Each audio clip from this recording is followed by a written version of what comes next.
Hi there, Capricorn. Thank you for joining me for your weekly forecast for week commencing the 17th of October.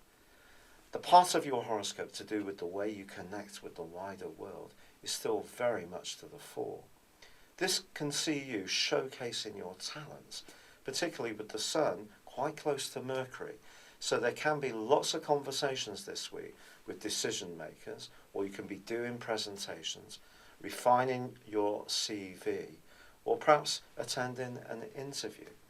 If you're someone who has people working for you, your leadership role is also going to be under the astral microscope. But the key to this week, I feel, is the continuing role between Mars and Pluto in your sign. They're really side by side all this week, which gives you enormous power. And it's just about using this wisely, because with the Sun and Mercury and Jupiter all at the top of your horoscope, if you do, I feel other people can see you as someone who really has a presence and an authority and the ideas and skill set to be entrusted with some kind of bigger project or role where you can make a big impact. The trick, however, is to not try too hard. With Mars and Pluto together, there can be a tendency to want what you want straight away. And being in your own sign, there could be a little bit of frustration if things don't go quite at the speed you would like. Watch out for that. Cultivation is really so important. And Venus, the planet of love, moves from the friendliest part of your scope into an area on Tuesday, which is much more to do with reflection.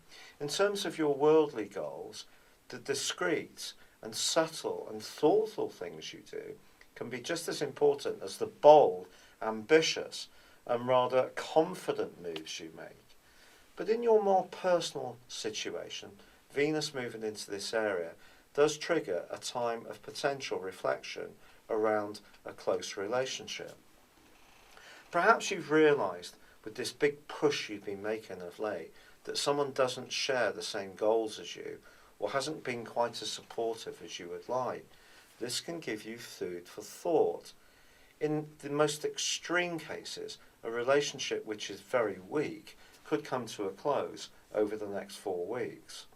This is only going to happen if someone really is set not to be properly in your life. But the chances are this is just a chance for you to get much more in touch with the deeper elements of how you relate and become conscious of who's most sincere and caring in the closest relationships in your world.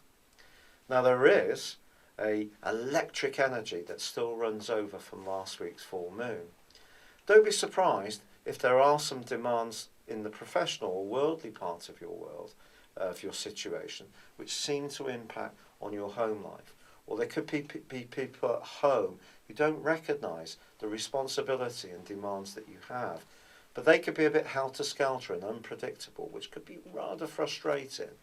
And as this week draws to a close, the quarter moon suggests that there may be a big discussion that you need to have.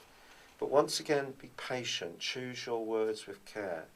You are generally someone who sees the big picture and you chip away towards your main goals. You don't necessarily take giant strides.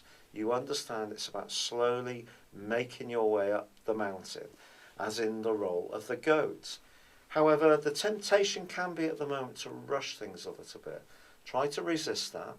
And by Sunday, the welcoming move of the Sun into the friendliest part of your scope is going to help you to network, knit in together with other people, devise much clearer long-term aspirations, and just generally feel a little bit more sociable and relaxed. It's been a real pleasure being with you. Thank you for joining me. Good luck and goodbye for now.